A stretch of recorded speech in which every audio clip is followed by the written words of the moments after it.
Hello student, last લેક્ચરમાં આપણે બીજી રચના જોઈ હતી, સ્કેલ માપવાળી. મુદ્દા એના બાકી હતા. આજે આપણે ત્રીજી રચના ભણીશું અને આ ત્રીજી રચના ભણ્યા પછી આપણે બીજીના અને ત્રીજીના મુદ્દા શીખવાડીશું. બરાબર? બંને મુદ્દા સાથે ભણીશું.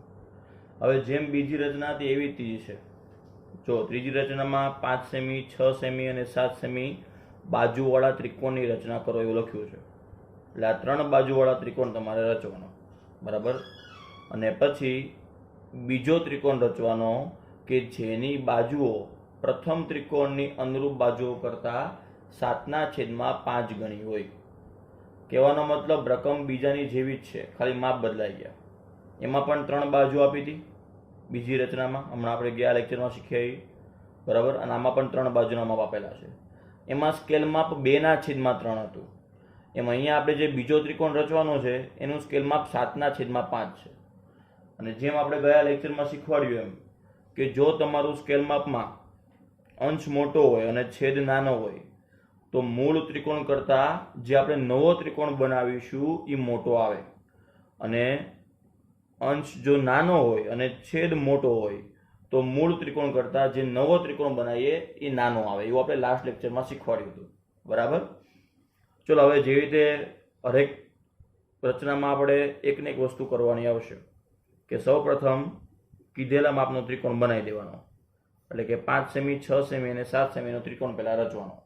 તો મેં અહીંયા પાયામાં 7 સેમી વાળો રેખાખંડ દોરેલો છે. બરાબર? તમે પાયો કોઈ પણ લઈ શકો. હવે હું શું કરીશ કે ફૂટપટ્ટીની મદદથી 5 સેમીની પહેલા ચાપ મારીશ.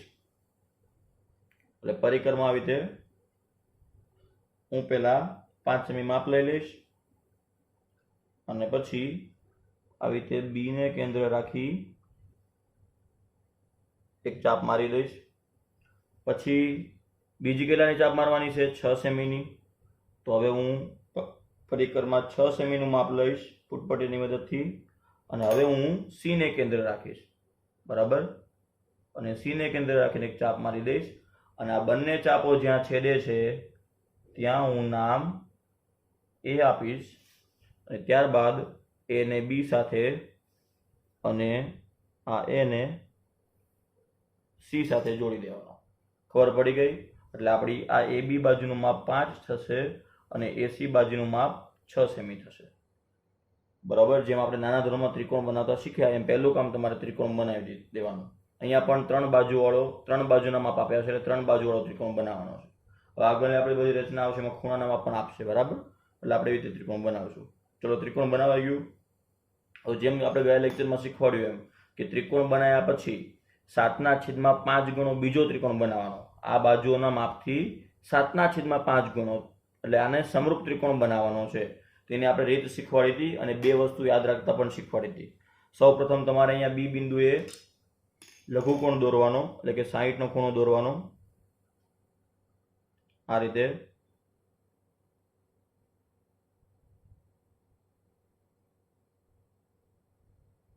પછી અહીંયા કેન્દ્ર રાખી અને એ જ માપની ચાપ અહીંયા મારી દેવાની એટલે તમારો 60નો ખૂણો બની જાય. અને પછી એને બી સાથે જોડી દેવાનો. બરાબર? અને અહીંયા આપણે નામ આપીશું એક્સ. ચલો, એટલી ખબર પડી ગઈ. સૌપ્રથમ આપણે ત્રિકોણ બનાવ્યો. ત્રિકોણ બનાવ્યા પછી આપણે બી બિંદુ એક લઘુકોણનું કિરણ દોર્યું. હવે તમારે જોવાનું અહીંયા સ્કેલ માપ કેટલું છે. બરાબર? રકમમાં જો તમને સ્કેલ માપ કેટલું આપેલું છે તો 7/5. આ તમારું સ્કેલ માપ કહેવાય. એમાં મેં તમને શું શીખવાડ્યું હતું કે આપણે આ બીએક્સ ઉપર ચાપ મારવાની આવશે. આપણે આ જે નીચે કિરણ દોર્યું એમાં આપણે ચાપ મારવાની આવશે. કેટલી ચાપ મારવાની? તો લાસ્ટ લેક્ચરમાં મેં તમને સમજાવ્યું હતું. કેટલી ચાપ મારવાની? તો જે સ્કેલ માપ હોય એમાં મોટી સંખ્યા જેટલી ચાપ મારી દેવાની. ચલો, અહીંયા સ્કેલ માપ કેટલું છે? 7/5. ચલો, 7/5માં મોટું કોણ છે? 7. તો આપણે અહીંયા 7 ચાપ મારવાની. ખબર પડી ગઈ? અંશમાં કે છેદમાં એવું કંઈ જોવાની જરૂર નથી. જે સંખ્યા મોટી હોય એટલી ચાપ મારી દેવાની. તો ખબર પડી ગઈ? એટલે આપણે અહીંયા સ્કેલ માપમાં 7/5 એ આપણું સ્કેલ માપ છે. ચલો, એમાં મોટી સંખ્યા 7 છે એટલે આપણે અહીંયા 7 ચાપ મારશું. તો પરિકરમાં હું એટલું માપ લઈશ. આ વખતે હું થોડું નાનું માપ લઉં છું કારણ કે મારે 7 ચાપ સમારવાની છે આ કિરણમાં. બરાબર? એટલે આપણે થોડું માપ ઓછું લેવાનું કે જેથી 7 ચાપ સમાઈ જાય. તો બી ને કેન્દ્ર રાખીને એક ચાપ મારવાની, માપ ઈ જ, માપ બદલાવવું જોઈએ નહીં, અને આ પહેલી ચાપને કેન્દ્ર રાખીને બીજી ચાપ મારવાની, પછી બીજીને કેન્દ્ર રાખીને ત્રીજી, ત્રીજીને કેન્દ્ર રાખીને ચોથી, ચોથીને કેન્દ્ર રાખીને પાંચમી, પાંચમીને કેન્દ્ર રાખીને છઠ્ઠી, અને છઠ્ઠીને કેન્દ્ર રાખીને સાતમી. તો આવી રીતે આપણે 7 ચાપ મારી દીધી. હવે આપણે એને નામ આપી દઈએ. બરાબર, અહીંયા હું નામ આપી દઉં છું હવે તમારા. તો અહીંયા હું નામ આપીશ B1, આને નામ આપીશ B2, B3, B4, B5, B6 અને B7. ખબર પડી ગઈ એટલી? તો આપણું આ પહેલું કામ પૂરું થયું ચાપ મારવાનું. પછી આપણે શું શીખવાડ્યું હતું કે અહીંયા આપણે રેખાખંડને જોડવાનું આવશે. બરાબર, હવે જોડતા પહેલા એક વસ્તુ સમજી લો. અહીંયા તમારું સ્કેલ માપ જો, એમાં અંશ મોટો છે, એટલે જેમ મેં સ્ટાર્ટિંગમાં કીધું એમ કે અંશ મોટો હોય એટલે આ જે મૂળ ત્રિકોણ છે એના કરતાં આપણે જે નવો ત્રિકોણ દોરશું એ મોટો આવશે. તો તમારે સમજી લેવાનું કે અંશ મોટો હોય ને જ્યારે, ત્યારે નવો ત્રિકોણ મોટો આવશે, એટલે તમારે આ બીસી કિરણ લાંબુ દોરવાનું. બીસી તો 7નો જ રાખવાનો, બરાબર, બીસી 7 સેમીનો જ રાખવાનો, પણ એ કિરણને અહીંયા લંબાવવું પડશે. બરાબર, એટલે હું અત્યારે આ બીસી કિરણને અહીંયા લંબાવી દઉં છું. બરાબર, ખબર પડી ગઈ ક્યારે લંબાવવું પડશે? તો જ્યારે આપણું સ્કેલ માપમાં અંશ મોટો હોય, આપણા સ્કેલ માપમાં જ્યારે અંશ મોટો હોય ત્યારે તમારે અહીંયા આવી રીતે બીસી કિરણ લંબાવવું પડશે. બીસી 7નો જ રાખવાનો છે, ખાલી આ ભાગ લંબાવવો પડશે, કારણ કે આપણો જે નવો ત્રિકોણ દોરશું એ મૂળ ત્રિકોણ કરતાં મોટો આવશે. બરાબર, કારણ કે અહીંયા અંશ મોટો છે એટલે આપણે મોટો ત્રિકોણ આવશે, એટલે આપણે બીસીને લંબાવવાનું. તમારે યાદ રાખવાનું કે જ્યારે અંશ મોટો હોય ત્યારે આ બીસીને લંબાવવો પડશે. બરાબર, આપણે જોડવાનું શું કીધું હતું? ચાપ મારવા માટે આપણે શું યાદ રખાવ્યું હતું કે જે સંખ્યા મોટી હોય એટલી ચાપ મારવાની. તો અહીંયા 7 મોટા હશે તો મેં 7 ચાપ મારી. એમ આપણે જોડવામાં શું યાદ રખાવ્યું હતું કે છેદમાં સંખ્યા હોય એની સાથે જોડી દેવાનું. ચલો, છેદમાં અહીંયા કોણ છે? 5. તો 5મા નંબરની ચાપને આ સી સાથે જોડવાનું. બરાબર, મેં તમને શીખવાડ્યું હતું કે આ સી બિંદુને આપણે અહીંયા જોડવાનું આવશે. કઈ ચાપને જોડવાનું? B1 ને, B2 ને, B3 ને, B4 ને. ખબર કેવી રીતે પડે? તો આપણે શીખવાડ્યું હતું કે છેદમાં જે સંખ્યા હોય એને તમારે ઈ નંબરની ચાપને સી સાથે જોડી દેવાનું. તો છેદમાં અહીંયા 5 છે, તો 5મા નંબરની ચાપ એટલે આ B5 કહેવાય, એને હું સી સાથે જોડી દઈશ. બરાબર, તો તમારું આ બીજું કામ એ બનશે કે આપણે આ સી ને જોડી દીધું. ચલો, એટલે ખબર પડી ગઈ બધાને? ફરીથી અહીંયા સુધી સમજાવી દઉં કે પહેલાં આપણે માગ્યા મુજબના માપનો ત્રિકોણ ABC બનાવ્યો. પછી ફરજિયાત આપણે જેવી રીતે શીખવાડ્યું એમ કે નીચે કિરણ બનાવવાનું લઘુકોણનું 60ના ખૂણે. પછી આ કિરણ ઉપર આપણે ચાપ મારવાની આવશે. કેટલી ચાપ મારવાની? તો આપણા સ્કેલ માપમાં જે સંખ્યા મોટી હોય એટલી ચાપ મારી દેવાની. અહીંયા મોટા કોણ છે? અંશમાં 7 છે, તો મોટી સંખ્યાની ચાપ આપણે મારવાની. તો આપણે 7 ચાપ મારી. પછી આપણે કયું કામ કરવાનું આવશે કે અહીંયા જે સી બિંદુ હોય ને એને અહીંયા જોડવાનું આવશે. કોની સાથે જોડવાનું? તો છેદમાં જે સંખ્યા હોય એ નંબરની ચાપ સાથે જોડી દેવાનો. છેદમાં 5 છે તો મેં સી ને 5મા નંબરની ચાપ સાથે જોડ્યું છે. બરાબર, હવે આપણે શું કરવાનું આવશે? તો આ જે આપણે રેખાખંડ દોર્યો ને, જોડ્યું, એને સમાંતર રેખા દોરવાની આવશે. હવે 5મા નંબરની ચાપને આપણે જોડ્યું છે તો અંશમાં કોણ વધ્યું? 7 વધ્યું ને. બરાબર, છેદમાં આપણે જોડ્યું હશે તો અંશમાં જે વધ્યું હોય એમાંથી આપણે સમાંતર કિરણ બનાવવાનું. તો અંશમાં કોણ છે? 7. તો આપણે આ B7 માંથી સમાંતર કિરણ આવી રીતે બનાવવું પડશે. બરાબર, લાસ્ટ લેક્ચરમાં આપણે શીખવાડ્યું હતું કે જોડ્યા પછી આપણે સમાંતર કિરણ બનાવવાનું. સમાંતર કિરણ કયા બિંદુમાંથી બનાવવાનું? તો તમારા સ્કેલ માપમાં ખબર પડે કે 5મા નંબરની ચાપને આપણે સી સાથે જોડ્યું છે તો ઉપર જે હોય એમાંથી સમાંતર કિરણ બનાવવાનું આવશે. તો 7મા નંબરની ચાપમાંથી સમાંતર કિરણ બનાવવાનું. ખબર પડી ગઈ? સ્કેલ માપમાં જે છે એનો જ ઉપયોગ કરવાનો છે. તો 5મા નંબરની ચાપ સાથે મેં સી ને જોડી દીધું. હવે આ રેખાખંડને સમાંતર મારે 7 નંબરની ચાપમાંથી બીજો એક સમાંતર રેખા દોરવાની. અને સમાંતર કેવી રીતે દોરે આપણે કાલ શીખવાડી દીધું. અનુકૂળ માપ લઈ અહીંયા પહેલા જેને સમાંતર દોરવાનું હોય ને એક ખૂણો દોરવાનો.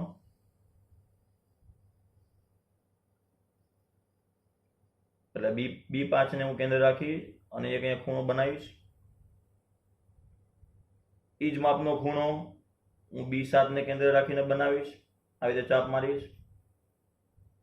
બરાબર, પછી આપણે શું શીખવાડ્યું હતું કે જેને સમાંતર દોરવાનો છે એનો ખૂણો માપવાનો. મારે આ B5C ને સમાંતર દોરવાનું છે, આ રેખાખંડને સમાંતર દોરવાનું છે, એટલે હવે હું આ ખૂણો માપીશ અહીંયાથી લઈ અહીંયા સુધી. બરાબર. તો આ ખૂણો અહીંયા માપી લઉં પરિકરની મદદથી.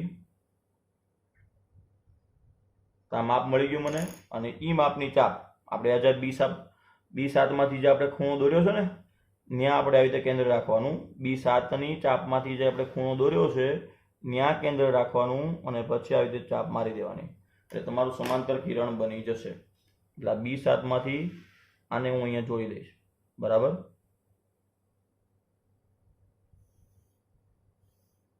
ખબર પડી ગઈ? જો બંને એક્ઝેક્ટ સમાંતર આવી ગયા. આ પટ્ટો એકદમ સીધો દેખાય છે. એક કિરણ આમ ત્રાસું જતું હોય ને એક આમ સીધો એવો પટ્ટો બનવો જોઈએ નહીં. જેમ આપણે ગયા લેક્ચરમાં શીખવાડ્યું હતું કે એક આમ હોય અને બીજું આમ જતું હોય તો આ સીધો પટ્ટો કહેવાય નહીં. આ પટ્ટો અહીંયા સાંકડો છે, આગળ જતા પોળો થઈ જશે. એવો થવો જોઈએ નહીં. એક સીધો સમાંતર પટ્ટો રહેવો જોઈએ. અને અહીંયા આપણે નામ આપીશું C'. ચલો, એ ખબર પડી ગઈ બધાને? સમાંતર કિરણ દોરતા આવડી ગયું. એટલે આ ખાસ યાદ રાખજો કે જે ચાપને જોડી છે એને આપણે સમાંતર કિરણ દોરવાના આવશે. કોનામાંથી દોરવાનું? તો B7માંથી. ખબર કેવી રીતે પડે? તો 5ને જોડ્યું છે તો 7માંથી સમાંતર કિરણ દોરવાનું આવશે. એટલે મેં આ રેખાખંડને સમાંતર 7માંથી રેખાખંડ દોરી દીધો. બરાબર. હવે આપણે શું કરવાનું આવશે કે આ AC ને સમાંતર દોરવાના આવશે. ક્યાંથી? આ C માંથી. તો એવું જ કરવાનું ફરીથી. અનુકૂળ માપનો તમારે અહીંયા પહેલા એક ખૂણો દોરી દેવાનો આ રીતે. એ જ માપનો ખૂણો અહીંયા C' માંથી બનાવી દેવાનો. ત્યારબાદ આપણે આ માપવો પડશે ને પરિકરમાં, જેમ આપણે શીખવાડ્યું કે જેમાંથી જેને સમાંતર દોરવો છે એનો ખૂણો માપી લેવાનો.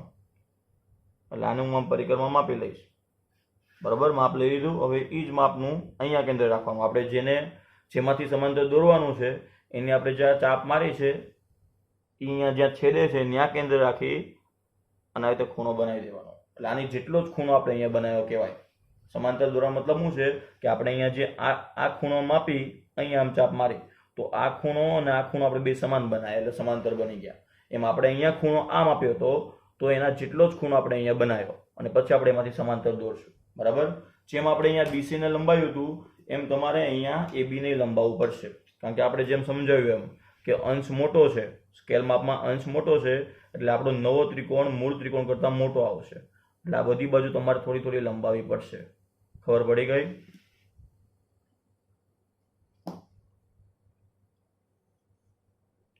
AB તો 5નો દોરવાનો છે. ખાલી જ્યારે તમારો અંશ મોટો હોય ત્યારે તમારો આ BC અને આ AB આ બે રેખાખંડ થોડા લંબાવવા પડશે. કારણ કે આપણો નવો ત્રિકોણ મોટો આવશે એટલા માટે. બરાબર. ચલો, હવે હું આ C' માંથી આને આવી રીતે સમાંતર દોરી દઈશ.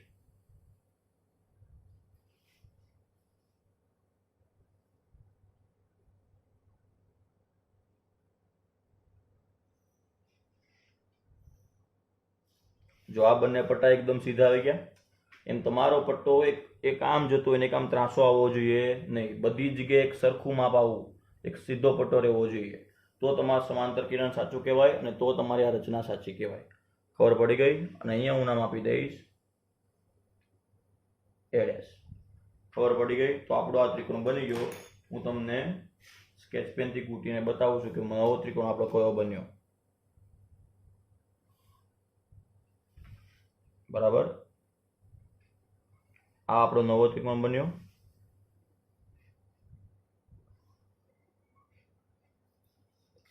A', B, C'. આ જે મોટો ત્રિકોણ બન્યો એ આપણો નવો ત્રિકોણ છે અને આ ABC આ આપણો મૂળ ત્રિકોણ છે. બરાબર.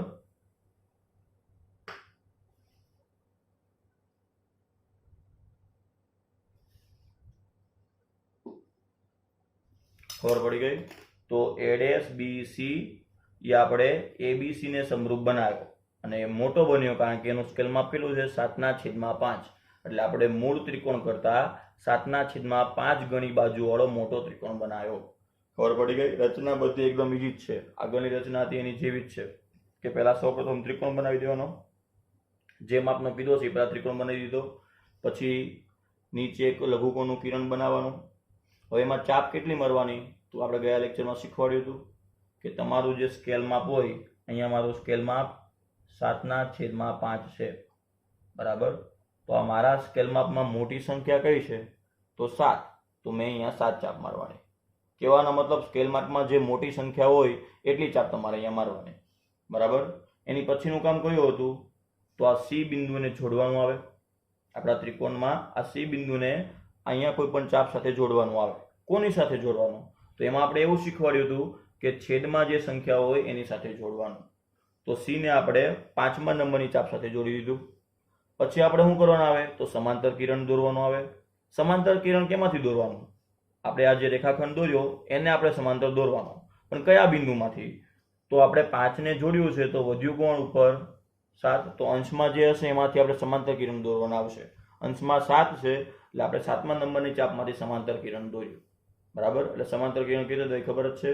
એ જ રીતે હવે અહીંયા નામ આપી દીધું સી ડેશ, અને પછી આપણે એસી ને સમાંતર કિરણ દોરવાનું, એને નામ આપી દીધું આપણે એ ડેશ. એટલે આવી રીતે આપણો મૂળ ત્રિકોણ બની જાય. ખાલી મેઇન વસ્તુ તમારે અહીંયા કેટલી ચાપ મારવી અને આ સી બિંદુને કોની સાથે જોડવું એ ખાસ યાદ રાખજો. અને જોડ્યા પછી કોને સમાંતર દોરવું એ સમજી લેવાનું. અંશમાં જે વધ્યું હોય એની હારે સમાંતર દોરવાના આવશે. બરાબર? તો આ બે વસ્તુ ખાસ યાદ રાખજો. કેટલી ચાપ મારવાની? તો જે સંખ્યા મોટી હોય એટલી ચાપ મારવાની. સી ને કોની સાથે જોડવાનું? તો છેદમાં જે હોય એની સાથે જ જોડવાનું. ચાપ તમે ગમે એટલી મારી હોય, છેદમાં જે સંખ્યા હોય એની સાથે સી ને જોડી દેવાનું. બરાબર? અને એક વસ્તુ બીજી વાત ખાસ યાદ રાખજો કે જ્યારે તમારું સ્કેલ માપ, બરાબર, એમાં અંશ મોટો હોય અને છેદ નાનો હોય. અંશ મોટો હોય અને છેદ નાનો હોય એટલે જવાબ હંમેશા 1 કરતા મોટો આવે. બરાબર? અંશ મોટો હોય અને છેદ નાનો હોય ત્યારે જવાબ 1 કરતા મોટો આવે ભાગાકાર કરો તો. એટલે તમારે સમજી જવાનું, કહેવાનો મતલબ કે અંશ મોટો હશે, બરાબર, એટલે આપણો નવો ત્રિકોણ મૂળ ત્રિકોણ કરતા મોટો આવશે. અંશ મોટો હશે ત્યારે આપણો નવો ત્રિકોણ મૂળ ત્રિકોણ કરતા મોટો આવશે. અને ત્યારે તમારે ખાસ સમજવાનું કે આ રેખાખંડ જે બીસી છે એને આગળ લંબાવવો પડશે, અને આ રેખાખંડ જે એબી છે એને આગળ લંબાવવો પડશે.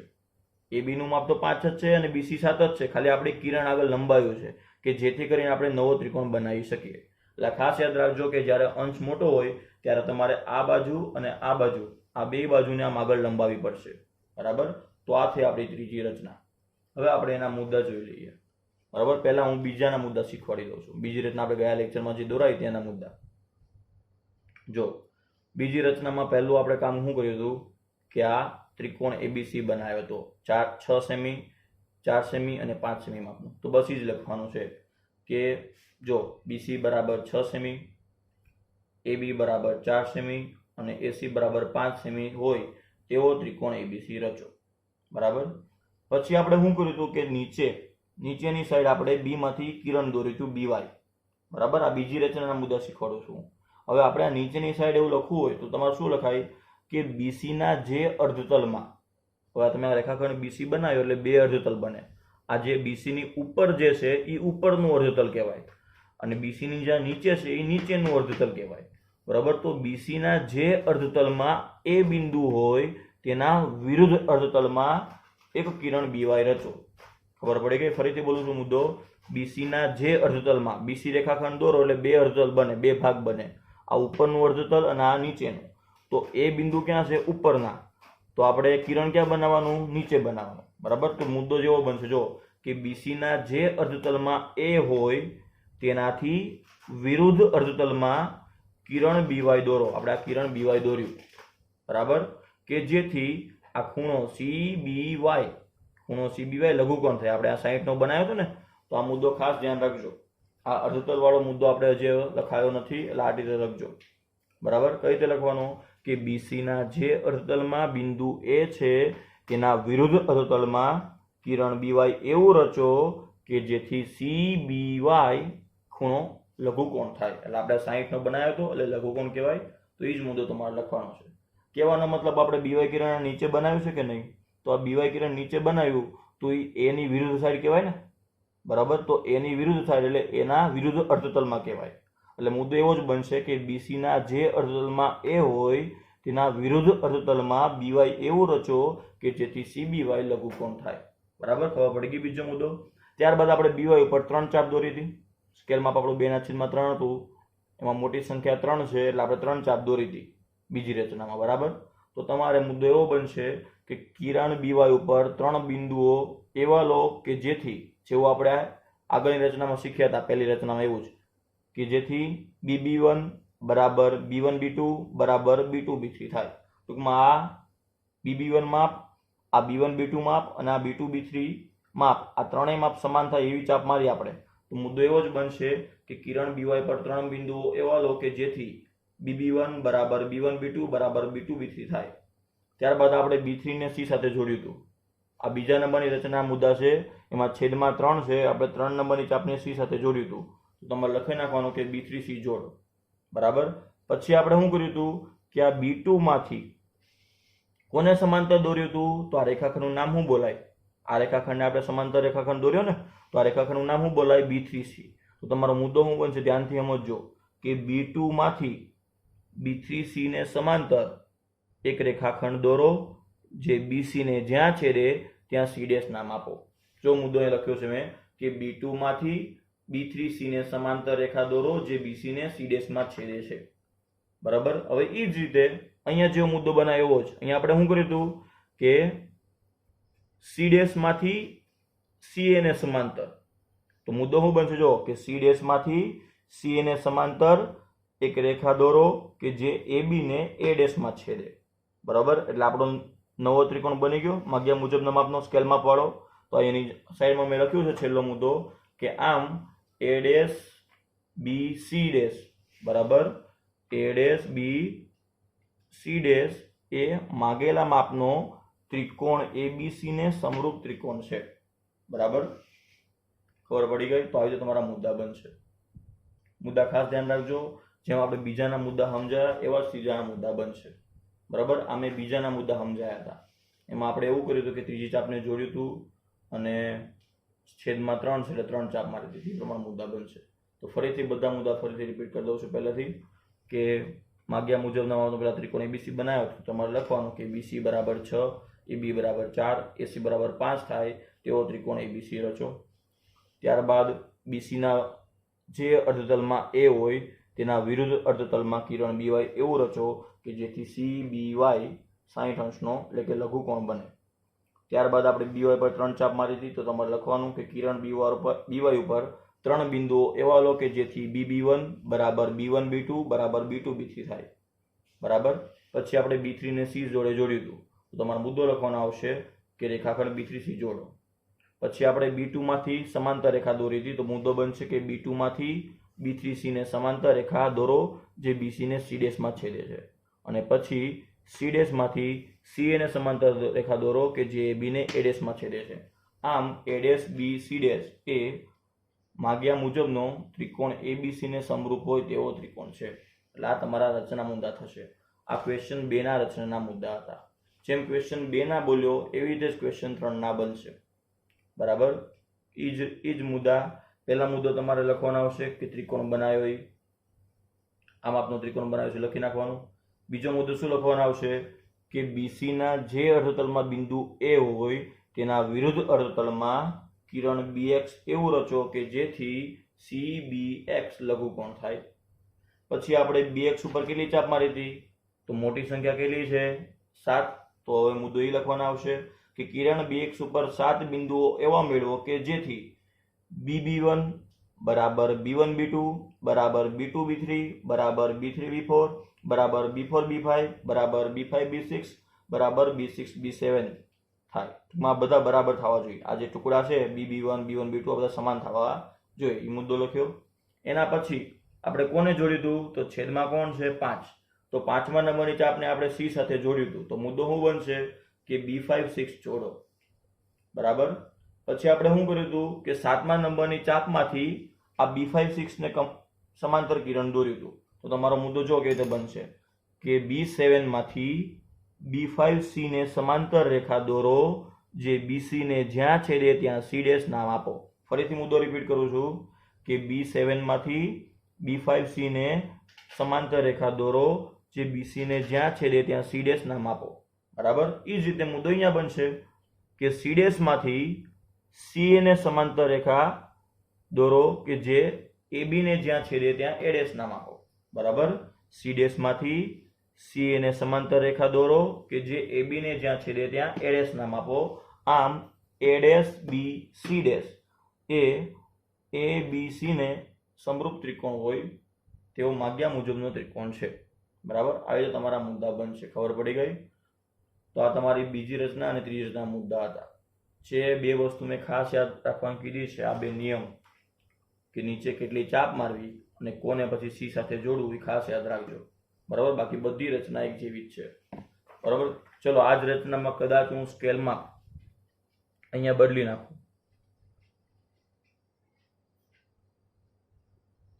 4/7 એવું સ્કેલ માપ કરી દો. માપ આનો જ, ત્રિકોણ આનો જ, ખાલી સ્કેલ માપ બદલી દીધું. તો હવે તમારા જો પહેલા તો ત્રિકોણ બનાવી દેવાનું, પછી નીચે લઘુકોણ બનાવવાનું, પછી કયું કામ કરવાનું આવે કે લઘુકોણમાં આપણે ચાપો મારવાની આવે. કેટલી ચાપ મારવાની? તો આપણે શીખવાડ્યું છે કે સ્કેલ માપમાં જે સંખ્યા મોટી હોય એટલી ચાપ મારવાની. તો અહીંયા મોટું કોણ છે? 7, તો આપણે 7 ચાપ મારી દેવાની. ચલો 7 ચાપ મારી દીધી. પછી શું કરવાનું આવે કે આ સી બિંદુને જોડવાનું આવે. બરાબર, તો સી બિંદુને કોની સાથે જોડવાનું? તો છેદમાં જે હોય એની સાથે જ જોડવાનું. બરાબર, ચાપ કેટલી મારવાની? તો જે સંખ્યા મોટી હોય એટલી ચાપ મારવાની. જોડવાનું કોને? તો છેદમાં જે હોય એને જોડવાનું. તો એ ચાપ તમે ગમે એટલી મારી હોય, જોડવાનું તો છેદમાં હોય એ ચાપ સાથે જ જોડવાનું. તો છેદમાં 7 છે તો તમારે સી ને બી સાથે જોડવું પડશે. બરાબર, અને તમારો જો અહીંયા સ્કેલ માપ 4/7 છે. બરાબર, 4/7 એટલે અંશ નાનો છે, અને અંશ નાનો હોય એટલે તમારો નવો ત્રિકોણ આ મૂળ ત્રિકોણ કરતા કેવો આવશે? નાનો આવશે. બરાબર, અને પછી આપણે 4માંથી સમાંતર કિરણ દોરવાનું આવશે. ટૂંકમાં આ સ્કેલ માપ માટે આવી રીતે રચના બનશે મેં જેમ શીખવાડ્યું એમ. બરાબર, અને ત્રીજા નંબરની આપણી જે રચના છે 7/5 એની આ રચના થશે આવી રીતે. બરાબર, તો હવે આપણે આગળની રચના આવતા લેક્ચરમાં જોઈશું. ત્યાં સુધી આ રચનાઓ દોરીને મને મોકલવાની છે 2 વાર. આ રીતે આપણે ક્વેશ્ચન 2 અને ક્વેશ્ચન 3 જોયા. ક્વેશ્ચન 3ની મેં રચના દોરતા શીખવાડી, ક્વેશ્ચન 2ના મુદ્દા લખીને શીખવાડ્યા, અને ક્વેશ્ચન 3ના મુદ્દા બોલીને સમજાયા. બરાબર, તો મુદ્દા બનાવતા બધાને આવડી ગયા હશે. ઘણા વિદ્યાર્થીઓ અહીંયા જોડવામાં બહુ ભૂલ કરે છે. બરાબર, આપણે હોમવર્ક મગાવીએ છીએ એમાં મેં હોમવર્કમાં જોયું તો ઘણા વિદ્યાર્થીઓ અહીંયાથી જોડી દે છે. તમારો સીડેસ જ્યાં હોય ત્યાંથી જોડવાનું હોય, આ ચાપ સાથે કંઈ જોડવાનું હોય નહીં. એટલે જોડવામાં ભૂલ નહીં કરતા, વ્યવસ્થિત રીતના સમજજો, અને કંઈ ડાઉટ હોય તો ફોન કરી લેજો. બરાબર, એટલે આ 2 રચનાની વ્યવસ્થિત પ્રેક્ટિસ કરજો. ચોથી રચના આપણે આવતા લેક્ચરમાં જોઈશું.